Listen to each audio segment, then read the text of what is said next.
Hello there. We are underway in celebrating our first year anniversary. And if you don't already know about it, I'm hosting a raffle and giving away more than $2,000 worth in cash and prizes.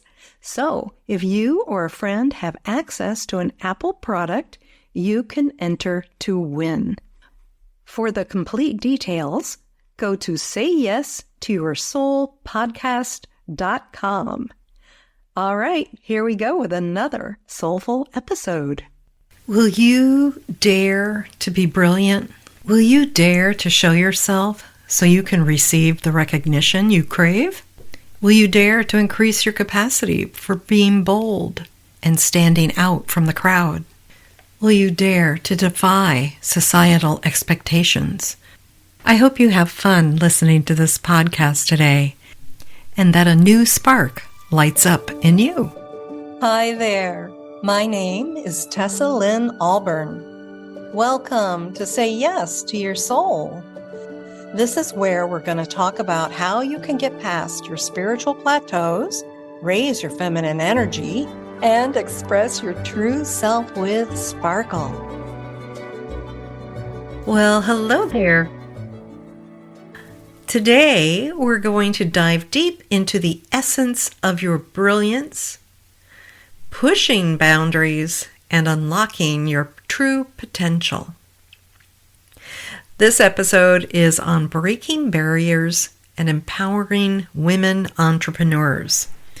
Now, whether or not you are an entrepreneur in this moment, I know that there's going to be some overlap here of some of these ideas and how they can also serve you in your life. But maybe you're not an entrepreneur yet. Maybe you will start that up soon, or maybe you've been thinking about it. I know a lot of the women that I work with in soul work often are entrepreneurs or become them. And I want to share some statistics with you. You know, one of the things that's happened in the last few years is an increase in self-employed women. And I found some stats from the Center for Economic and Policy Research. And I'm just going to read this to you. The share of employed women who report being self-employed rose from 7.5% in the pre-pandemic period to 8.2%. And that is an increase of 0.7 percentage points. By contrast, the share of employed men who report being self-employed rose by just 0.3 percentage points. So they went from 12.1% to 12.4%. Now these increases represent something like 400,000 people. So even though they sound like small percentages, they actually represent a lot of folks. So it's possible that we're going to continue this trend. It looks like that is happening already. And today I want to share some things that I think will help you to have greater results. So I'm going to talk about some problems and also some stretches, things that you're going to want to do. The first thing I want to bring into the light here is this problem with self-doubt. One of the things that I notice in working with women, and this is the same for most of the other professionals I know in the field when they're working with women as well, there just can be a lot of self-doubt. And this is coming about because of the relationship to fearing making mistakes. So your journey actually begins by embracing mistakes. The journey of the entrepreneur is not about perfection. Neither is the journey of being a woman. And it's about embracing imperfections and learning from every single step.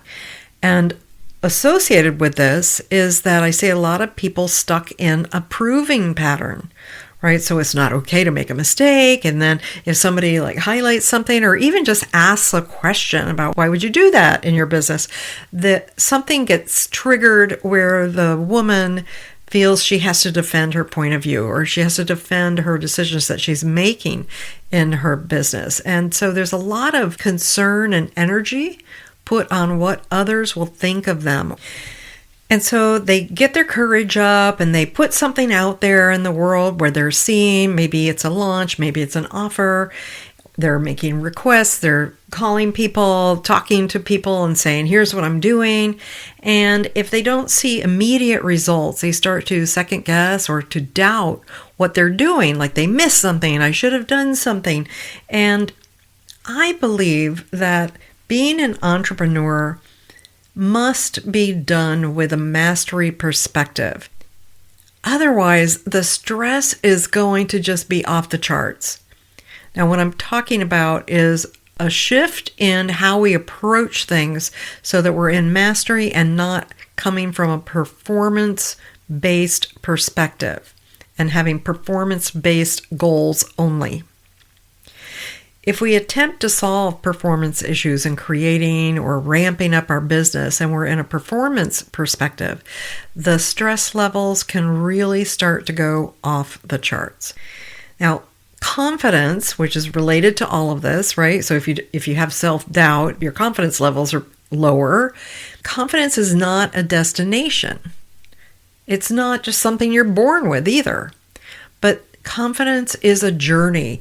And so we want to have an embracing, an owning of the discomfort of growth. Growth in business, growth as an entrepreneur, growth as a woman making critical key decisions with resources that are going to impact not only her or her family, but the lives and families of others that maybe she employs, or partnerships or other people that she's in relationship with in business, vendors even. One of the things you can do to start building your confidence is to always take time to reflect on your achievements. And this is any achievement, no matter how small. Because every step you take is a triumph over self-doubt. One of the things I want you to start stretching into is being willing to and doing it, the defying of societal expectations. There's no way to live up to everybody's expectations if you are actually listening to your own inner guidance. If you're listening to your higher self, you're not going to do the same thing everybody else is doing. And breaking free from societal expectations is your power move. So it is time to define your narrative, to boldly showcase your authentic path, your authentic process, your authentic products. What you want to not do is to seek approval for your ideas with the wrong people. Women love to run to their friends and get encouragement. Oh, yeah, I had this idea. What do you think of that? And instead of like just being, hey, wow, I feel great. I've got some ideas happening in my business. Yeah, I think, I'm really excited to see where these go. Instead, they tend to put themselves in a position of being judged. And then they're upset because they feel judged. So when you're exploring new ideas, the best people to talk to are going to be people who are in a very similar industry and who have succeeded already. And these are not your friends usually. I remember when I was first starting out as what I would say was like the big turning point of becoming an entrepreneur, because I had worked for myself. I'd been self-employed and I'd freelance and I'd worked for other people here and there and had my own healing business. But there was a bigger shift when I decided I wanted to become a consultant. I wanted to be hired by companies to provide content for them, to provide training materials for their companies. And I'll never forget, I started to get names of people I was asking around, like, who do you know who's a consultant? Do you know anybody that does this kind of thing? Because it was just unknown to me, like what that actually looked like in real life. And I had a phone call. It was the first one that I had with a very nice man who was like the boyfriend of somebody I knew at the office. And it took time to talk with me. It was great. Like, I didn't even know really what to ask him. And he was, non-judgmental, and I'm really grateful for that conversation. But at first, when I was listening to him, honestly, it sounded like Greek. I was like, what? What is he talking about? I just could barely relate. And I was someone who'd already freelanced for years. So sharing our business stuff with our friends is not productive. And as a matter of fact, it usually does the opposite. When you're going to friends for entrepreneurial business support, and they are not entrepreneurs or they are not successful entrepreneurs, then what they're hearing from you or their comprehension of it is going to be as though they're listening to a foreign language that they have no skill set with. Go to your friends, please, for emotional support, but don't go to them for your business decisions. To actually base your decisions on what they say is not the best course of action for most people. Something you can do is to listen to stories from women who have defied expectations and crafted their success on their terms. Your story is just waiting to be written. And if you want to listen to some inspiring stories, listen to some other episodes on this podcast. Every week that we have a guest, someone is sharing an amazing part of their journey where they were having issues and they got through them and they have become successful. I'm providing successful people for you to learn from. The third main thing I want you to understand here today is that not only do you need to start stretching into making mistakes, and that's going to feel a little uncomfortable, but I want you to literally raise your capacity for all other kinds of discomfort. And I would say the main piece around that is the discomfort of the unknown, the uncertain. When we have that certainty in life, like we know a paycheck's coming in, or we know we're going to have a job that's going to produce this, that, or the other, or we know there's going to be this much money coming in from our investments, those all create a certain kind of certainty. And we can even get wigged out about those if we're looking at them from, a sense of lack. But in entrepreneurship, we mostly do not know how all the opportunities are actually going to work out together. We can take steps, daily steps towards our goals, and we can follow great structures and models, but we don't know exactly with 100% certainty what's going to happen and how it's going to work and exactly the date that we're going to make X amount of dollars. So raising your capacity for discomfort is going to be essential. And it's not just around the money stuff. It's the discomfort of not really understanding, like, who's my client, maybe. Or, what do I really want to create? What is the product? Like, what's the new product? What's the next product? How do I make all those decisions? So there are many, many decisions that you will be uncomfortable about until you've made the decision. And then you don't want to go into second guessing or self-doubt. So you learn to be in the discomfort until you have enough information, enough feedback to know what the next step is from there. So to put a little mind shift on this, I want you to start thinking of discomfort as a sign of growth. Because when you push your limits, you pave the way for unprecedented success. It's the only way to have success is by creating new things. And if you knew what it was, it wouldn't be, inspiring. It wouldn't be like part of your path. It probably wouldn't be part of your purpose. Not long ago, one of my clients was absolutely certain that a professional relationship she was in was going to sort of rather implode, actually. I think she thought she'd be losing a lot of money by a situation that was happening, and she was very upset and frustrated by the actions of the other person. And so she decided to confront them. But it didn't go well. It just escalated all the frustration, and it created a false sense of urgency rather than helping her to feel empowered and to find a solution. So when I met with her, I could see all the distress of this false sense of urgency, and I was able to help her pause the thing she was planning to do next. And so she wound up taking a couple of days and reflecting on some items that I'd given her to reflect on. And then when she checked back in, she was like, oh my goodness, I had no idea. This is why I was really feeling so upset and frustrated. And then she was able to reconnect with what really mattered in that relationship and move forward in a way that was constructive. And there wound up being a totally unseen positive solution for everyone.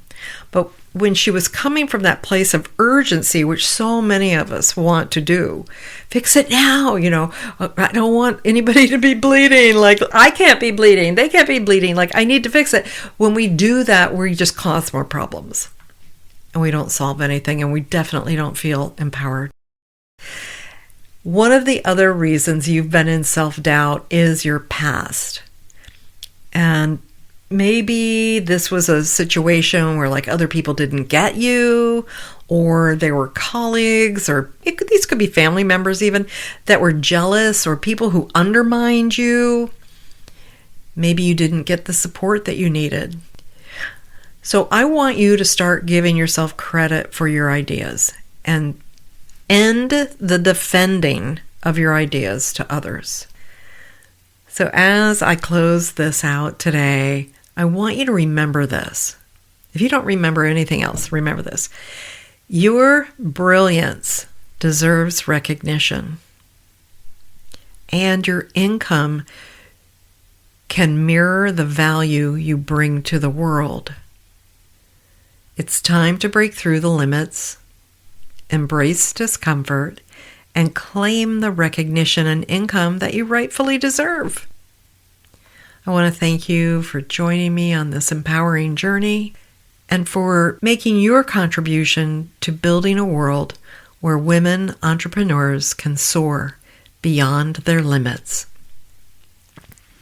All right, I look forward to being with you again next week, and bye-bye for now.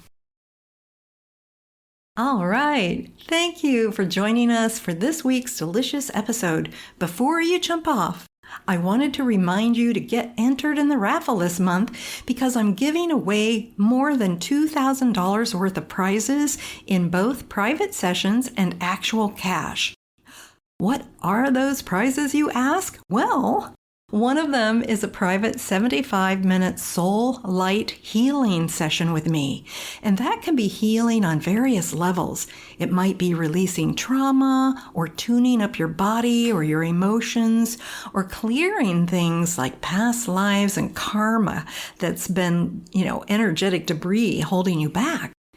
This session can be very helpful and sometimes have dramatic results in relationships, money, and in your health. And we're going to do that together on Zoom, so it doesn't matter where you live. The second prize is a 60-minute coaching session with me, and that's also going to be on Zoom.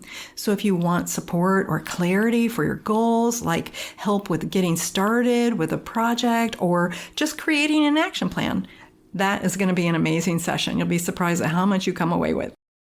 The third prize is a personalized meditation that I will design especially for you. And of course, it's going to be yours to keep.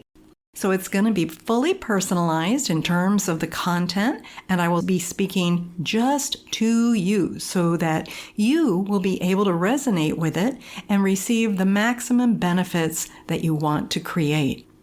Okay, now for the fun stuff, the cash. I have several cash prizes in various amounts. I've got several $50 prizes, $75 prizes, and $100 prizes. So you can see there are many opportunities to win here, and I just want to encourage you to be sure to play because you do need to play to win. All monetary prizes will be delivered through PayPal or Wise. And if you have a different currency, it'll be automatically converted for you. So as long as you have access to an Apple device, you can play. And all the instructions are available on our website at sayyesToYourSoulPodcast.com. podcast.com. That's sayyesToYourSoulPodcast.com. And if you need any support in completing your raffle entry, my team is ready to help you with that. You'll find their email on our webpage as well. So that's it. All the best to you, and may you say yes to your soul.